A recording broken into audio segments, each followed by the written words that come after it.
இந்நாள் இனிய நாள் அனைவருக்கும் தகடூர்பா அறிவொளியின் அன்பான வணக்கங்கள். முன்னொரு காலத்தில் ஒரு நாட்டினுடைய அரசன் முட்டாளாக இருந்தான். அப்படி பார்க்காதீங்க, என்னமோ முன்னொரு காலத்தில் ஒரு நாட்டின் அரசன் தான் முட்டாளாக இருந்தானா அப்படின்னு நீங்கள் கேட்குறது எனக்கு புரியுது. அந்த காலத்திலிருந்து இந்த காலம் வரைக்கும் பல நாடுகளில் நாடாளக்கூடிய தலைவர்கள், நாட்டினுடைய தலைமை பொறுப்பில் இருக்கக்கூடிய அரசர்கள் முட்டாள்களாகத்தான் இருந்திருக்கிறார்கள். அதை பற்றி இப்போ நமக்கு வேண்டியதில்லை. எப்போதோ அத்தி பூத்தார் போல ஒரு சில அபூர்வமான தலைவர்களும் நாடாளக்கூடிய அசம்பாவிதம் நடந்து விடுகிறது. அது ஒரு பக்கம் இருக்கட்டும். நம்ம இந்த கதைக்கு வரலாம். அவன் ஒரு கிறுக்கன். அது மட்டும் இல்லை, அவன் ஒரு முரடனும் கூட. ஒரு நாள் அவன் என்ன பண்ணான், தண்டோரா போட சொன்னான். எல்லாம் தண்டோரா போட்டாங்க. நம்ம ராஜாவுக்கு கதை கேட்கணும்னு ஆசை வந்திருக்கு. நம்ம ராஜாவே போதும் போதும்னு சொல்கிற அளவுக்கு யார் கதை சொல்கிறாங்களோ அவனுக்கு பரிசா இந்த நாட்டில் பாதியை கொடுத்துட்றோம். அப்படி அந்த ராஜா போதும்னு சொல்கிறதுக்கு முன்னாடி கதையை எவனாவது முடிச்சிட்டானா, நிறுத்திட்டானா, அவன் கதை முடிஞ்சது. சிரச்சேதம் செய்யப்படும், தலையை வெட்டிடுவோம். யாரெல்லாம் இந்த போட்டியில் கலந்துக்கிட்டு பாதி நாட்டை பரிசாக பெறக்கூடிய பாக்கியசாலிகளோ வந்து ராஜாவுக்கு கதையை சொல்லுங்க அப்படின்னு தண்டோரா போட்டாங்க. ஒரு சிலர் ஆசைப்பட்டு வந்தாங்க. ஒருத்தன் 1 மணி நேரம் கதை சொன்னான். கேட்டு முடிச்சுட்டு ராஜா அப்புறம் அப்படின்னா, அப்புறம் கதை முடிஞ்சதுங்க, 1 மணி நேரம் கதை முடிஞ்சது. கதை முடிஞ்சது உன் கதை தான் முடிஞ்சது, நானா போதும்னு சொன்னேன். ஒருத்தன் 1 நாள் பூரா சொன்னான். ஒருத்தன் 1 மாதம் பூரா சொன்னான். இந்த அரசனினுடைய நோக்கமே அவங்க சொல்கிற வரைக்கும் கேட்டுட்டு நான் போதும்னு சொல்லலை, அதுக்குள்ளே நீ முடிச்ச, அதனால் உன் கதையை நான் முடிக்கலாம் அப்படின்ட்டு தான் இவனுடைய திட்டம். இந்த வேலையை செஞ்சுட்டு இருந்தான். அதுக்கப்புறம் யாரும் அந்த போட்டிக்கே வரல. ஒரு நாள் ஒருத்தன் வந்தான். அவன் என்ன சொன்னான், ராஜா நான் கதை சொல்கிறேன், ஆனால் 2 கண்டிஷன், 2 கட்டுப்பாடு. என்ன? ஒன்று, சாப்பிட்ற நேரம் தூங்குற நேரம், இதை தவிர மீதி அத்தனை நேரமும் நான் கதை சொல்லிக்கிட்டே இருப்பேன், நீங்கள் கேட்டுக்கிட்டே இருக்கணும். சரி. 2, நீங்கள் கதையை ஒழுங்காக கேட்குறீங்களான்றது எனக்கு தெரியணும். அதுக்காக நான் ஒவ்வொரு வரியும் சொன்னால் நீங்கள் அப்படின்னு கொட்டிட்டு வரணும். அதை விட்டுட்டு நான் பாட்டுக்கு சொல்லிட்டு இருக்கிறது, நீங்கள் அதை கண்டுக்காமல் இருக்கிறது, கவனிக்காமல் இருக்கிறதுன்னா அது வேலைக்காகாது. சரி பரவாயில்லப்பா, நான் இந்த 2 கட்டுப்பாட்டையும் ஏற்றுக்கிறேன், நீ கதையை சொல்லு அப்படின்னாங்க. அவன் கதை சொல்ல ஆரம்பித்தான். அந்த காலத்தில் ஒரு நாட்டில் ஒரு ராஜா இருந்தான்.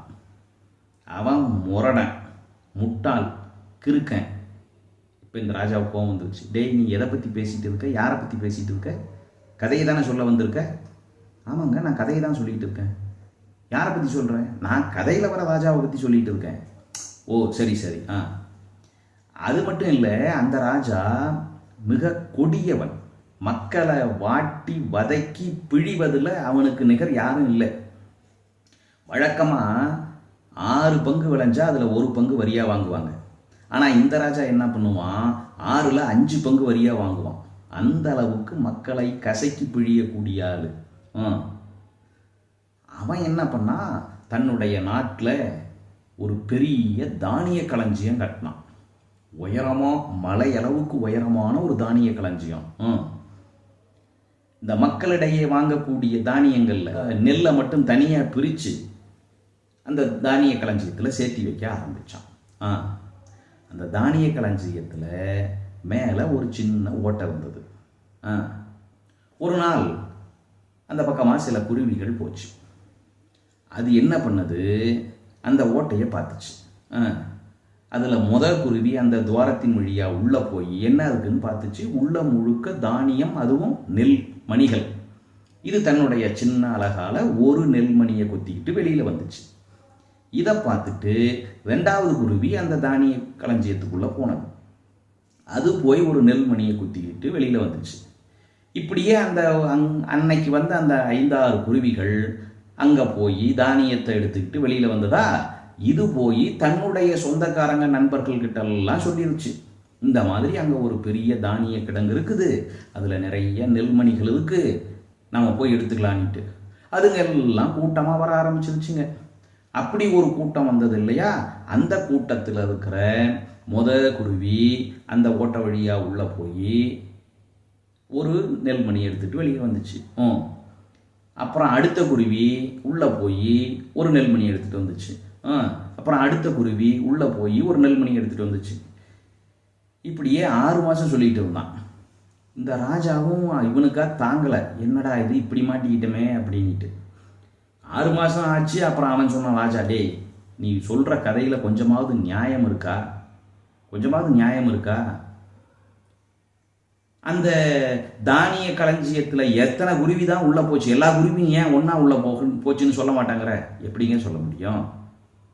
அது என்ன கதவு வழியாக போச்சு எல்லாம் உள்ளே போச்சுன்னு சொல்கிறதுக்கு? மேலே ஒரு சின்ன ஓட்டை, அந்த ஓட்டை வழியாக ஒவ்வொரு குருவியாக தான் உள்ளே போக முடியும். எப்படி எல்லாம் ஒன்றா போக முடியும்? அப்படியா? இப்போ குருவி உள்ளே போயிட்டு வெளியில் வந்தது அந்த காவலாளிகள் யாரும் பார்க்கலையா? ராஜா, கதையை நீங்கள் ஒழுங்காகவே கவனிக்கலையா? நான் என்ன சொன்னேன்? மிக உயரமான மலை அளவுக்கு உயரமான தானிய களஞ்சியம். அங்கே ஒரு சின்ன குருவி போகிற அளவுக்கு ஓட்ட அதோட உச்சியில் இருக்குது. கீழே வந்து பார்த்தா தெரியுமா?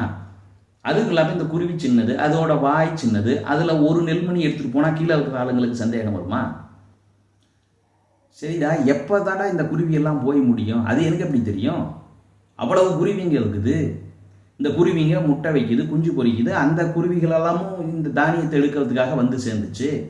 ராஜா பார்த்தா, டேய் சரி குருவியை விட்டுரு, அந்த தானிய களஞ்சியத்தில் சேர்த்தி வச்சிருந்த நெல்மணிகள் எல்லாம் இவ்வளவு நாள் எடுத்தால் காணாமல் போயிருக்கும்ல. என்னங்க ராஜா பேசுகிறீங்க? நான் தான் சொன்னனே, அந்த ராஜா மிக கொடியவன். மக்கள்கிட்ட வந்து 6ல் 5 பங்கு வரியாக வசூலிக்கலாம். அவன் வரியை வசூலித்து நெல்மணிகளாக கொண்டாந்து களஞ்சியத்தில் சேர்த்திக்கிட்டு இருக்கான். அப்புறம் எப்படி களஞ்சியத்தில் நெல்மணிகள் குறையும்? அப்போ எப்போ முடியும்? இந்த கதையோட முடிவு என்ன? முடிவை இப்பயே சொல்லிட்டா? முடிவை எல்லா குருவியும் நெல்மணியை எடுத்து முடித்த பிறகு தான் சொல்ல முடியும். அதனால் அடுத்த குருவி அந்த சின்ன ஓட்டை வழியாக உள்ளே போய் ஒரு நெல்மணியை எடுத்துகிட்டு வந்துச்சு. அதுக்கு அடுத்த குருவி, அப்பா சாமி கையெடுத்து கும்பிட்றேன், போதும் உங்கள் கதை போதும். இது ராஜா பாருங்க, நான் சொல்லலை, நீங்களே போதும்னு சொல்லிட்டீங்க. சொன்னபடி பாதி நாட்டை கொடுத்துருங்க. அந்த ராஜாவும் வேற வழி இல்லாமல் அவனுக்கு பாதி நாட்டை எழுதி கொடுத்துட்டாலாம்.